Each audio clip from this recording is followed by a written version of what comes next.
to speak more on this, let's now welcome Khanyiso Tshwaku, SABC Sports Analyst and commentator.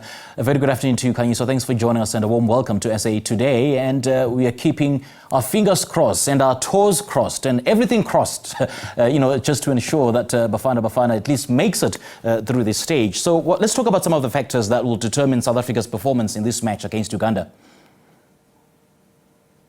Good afternoon, Simply, and afternoon to the viewers. Look, I think the long and short of it, Bafana just need to convert the opportunities. One of the key parts to their performance is that they have been able to score goals, but in the creation of opportunities, they haven't been always able to convert them.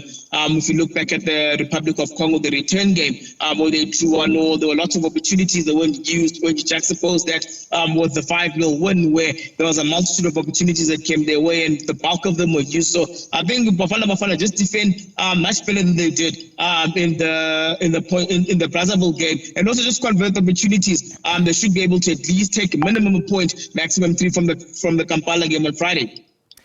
Well, and what has been Bafana's form like in recent qualifiers? And do you think the team has improved compared to previous campaigns?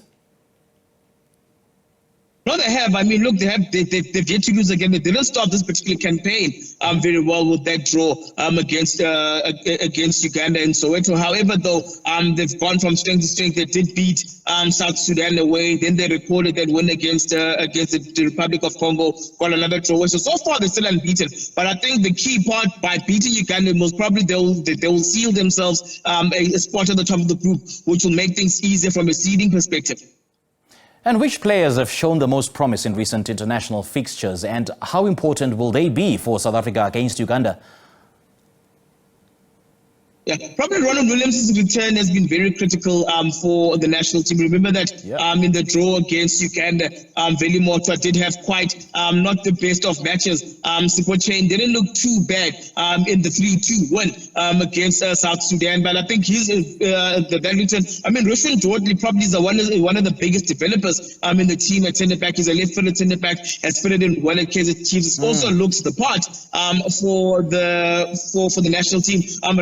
Fokeng has also been quite magnificent for the national team with a few opportunities given. I suspect he may be a critical part given an opportunity to play for the national team. I think also Alzin Apollos was also very, very, very good for South Africa. So I think if he rocks up, especially I think the bigger key though is who's going to fulfill Zwane's place in the center of midfield. Remember that Zwane did get injured in the Congo game. He's out of the long term Achilles heel injury. So it's going to be interesting to see who does Hugo Broos play in his place, and how will that change Bafana's way of playing ahead of Friday's game? And what technical approach do you expect Hugo Broos to adopt against Uganda, considering their playing style and strengths?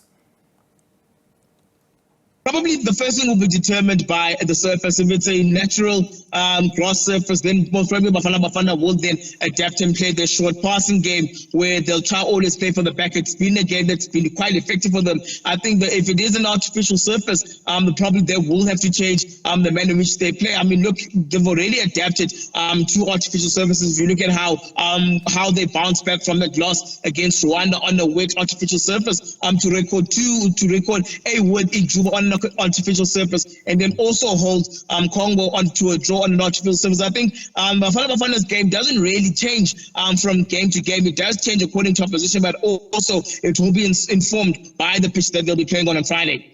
And I see the Cranes have traditionally been a tough opponent in qualifiers. So how do you think South Africa can exploit Uganda's weaknesses while neutralizing their strengths? Look, Bafana did have the better of the exchange, of the attacking exchanges in the 2-2 draw early in September, where Bafana's defense was just let down a bit by some soft areas. I think Bafana will know, harking back to that particular game, will know that there are soft spots, in Uganda's defense that they can exploit. They have the pace, they have the passing ability to unlock Uganda's defense. It's just a case of just building one into the game and ensuring that they don't concede early. And do you believe Bafana's defensive structure is solid enough to handle the attacking threats Uganda might pose?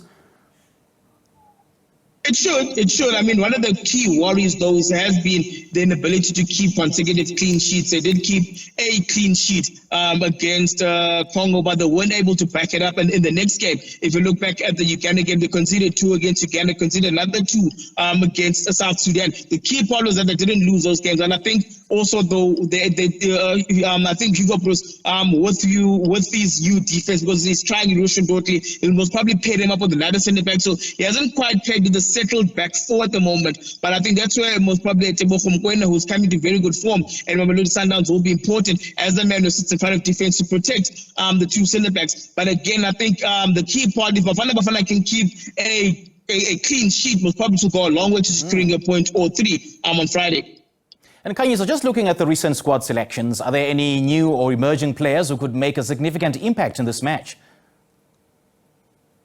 Probably looking at the bulletin that Vincent Tshwaku actually just presented just now, I'll probably say Stevens will be tapping at the bit to actually have an opportunity. But probably he won't play on Friday, but should Bafana qualify, may get an opportunity in Cape Town on Tuesday. If there's Bahobo, who has actually looked in decent touch for Orlando Pirates, despite a lack of playing opportunities, Pirates having a lot of attacking depth for them.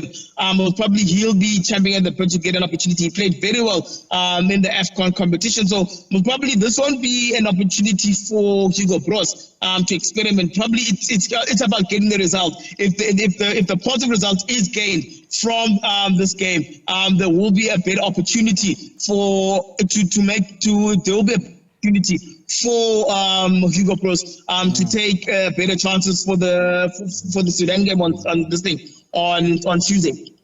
All right, Khanyiso, great chatting to you, man. Thank you so much for your analysis.